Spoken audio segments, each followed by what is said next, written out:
Leslie Palma, Communications Director for Priests for Life, here with your pro-life news break.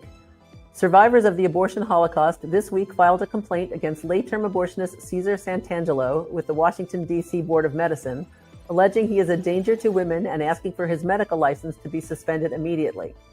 In addition to presenting a list of life-threatening emergencies that led to medical malpractice suits, activists who monitor Santangelo's Washington Surgery Center in D.C. provided video of the abortionist from April showing him, quote, staggering, unstable on his feet, and in need of assistance to stand upright as he headed into the killing center where he aborts babies through 28 weeks. The office manager came out with a wheelchair to get Santangelo inside. A similar video shot in June also shows the abortionist in a full right arm cast. The D.C. facility is where the bodies of 5 late-term abortion victims were found in 2022, prompting activists to ask for an investigation into whether Santangelo used the illegal partial birth abortion procedure to kill them, and if some of them might have been born alive. U.S. Attorney General Pam Bondi confirmed in June that an investigation is ongoing. At the end of its term in June, the U.S. Supreme Court ruled that a Medicaid patient in South Carolina did not have the right to sue the state over an executive order from the governor that removed Planned Parenthood from its Medicaid program. This week, the nation's leading abortion seller filed a complaint of its own in federal court, challenging the constitutionality of the executive order from Republican Governor Henry McMaster that led to the defunding. The organization also asked for Medicaid payments to resume while the issue makes its way through court. 6 pro-life activists are facing charges in Pennsylvania after a protest at an abortion business near Philadelphia. 2 of those arrested, 77-year-old Joan Andrews Bell and 55-year-old Will Goodman, were pardoned by President Trump in January after being convicted on federal charges for earlier rescue efforts. The Pennsylvania 6 are charged with entering a medical treatment area without adhering to biosecurity procedures and disorderly trespassing. Both are misdemeanors, punishable by fines and up to a year in jail. Some Texas Democrats like abortion so much they travel to Illinois to thank Planned Parenthood for aborting babies from their home state, where laws protect most babies from abortion. At a press conference in Chicago Wednesday, Texas State Representative Lauren Ashley Simmons thanked Planned Parenthood for, quote, providing the care that women need. If I were still a Texas taxpayer, I'd be wondering who paid for that trip. Meanwhile, in Texas, Governor Greg Abbott signed 2 pro-life laws, one prohibiting cities and counties from using taxpayer dollars to finance interstate travel for abortion. San Antonio and Austin, both Democrat-led cities, had set aside funds to be used for that purpose. The second bill is the Life of the Mother Act, which clarifies that doctors can provide care to women in cases of life-threatening pregnancy complications and makes crystal clear the fact that treatments for miscarriage and non-viable pregnancies are not classified as abortions. Texas is a pro-life and pro-family state, Abbott said at the bill signing. With these laws, we will stay that way. Drivers in rural Kentucky and West Virginia are getting more at the gas station than a fill-up. The New York-based Mayday Health has placed chemical abortion advertisements on gas pumps at 104 stations in the 2 states where babies are protected from the procedure.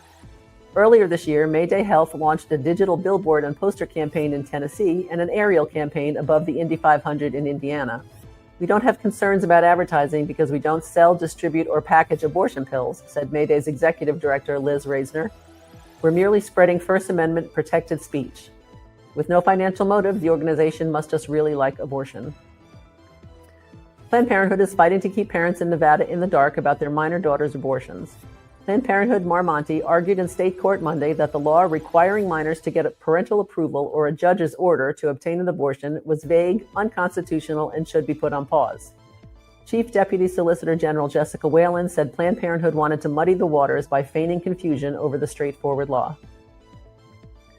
New York State has come up with another way for taxpayers to cover the cost of other people's abortions.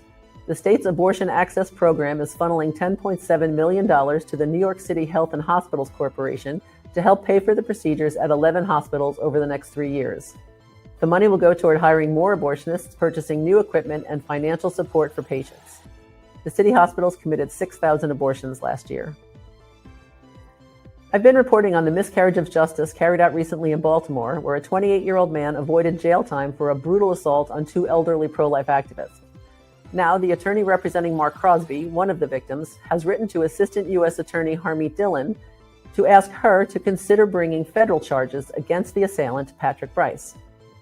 The attorney, Terrell Roberts III, sent Dillon a link to the video that captured the entire assault on then 73-year-old Crosby and then 84-year-old Dick Schaefer, and said there may be a basis to charge Bryce under the FACE Act. The FACE Act is a federal law applied almost exclusively against pro-lifers. No word yet from Dillon's office.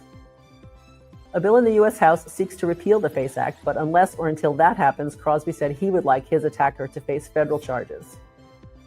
The Maryland resident suffered permanent vision and hearing loss from the assault. Attorneys general in 16 states and the District of Columbia have petitioned the Federal Food and Drug Administration to remove what they call burdensome regulations on mifepristone.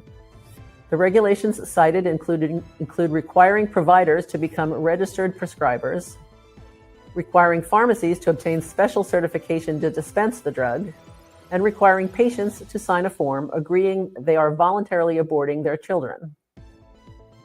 Meanwhile, 3 Republican U.S. senators have asked Attorney General Pam Bondi to look into whether the makers of mifepristone lied about its safety and efficacy when it first won FDA approval in 2000, and what criteria the agency used in 2021 when it loosened restrictions on the drug's distribution.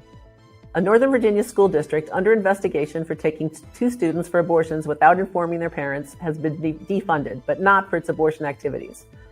The Department of Education decision to halt federal funding of the Fairfax County public school system was made after that district and 4 others refused to change their policy of allowing boys to use girls' restrooms and locker rooms.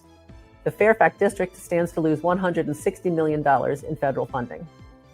Dr. James Dobson, founder of Focus on the Family and a staunch pro-life advocate, died yesterday. He was 89 years old.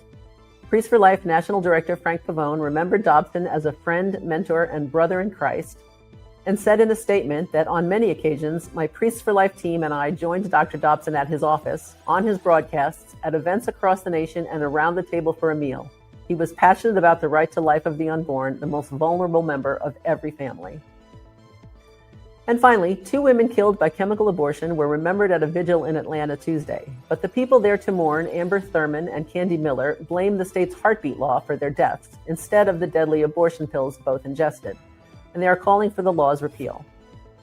It's a glaring example of the abortion distortion and a weird calculus that allows abortion advocates to believe that had she sought abortion early enough to have a surgical procedure in Georgia, Thurman would not have made the trip to North Carolina to buy the abortion pills that would kill her.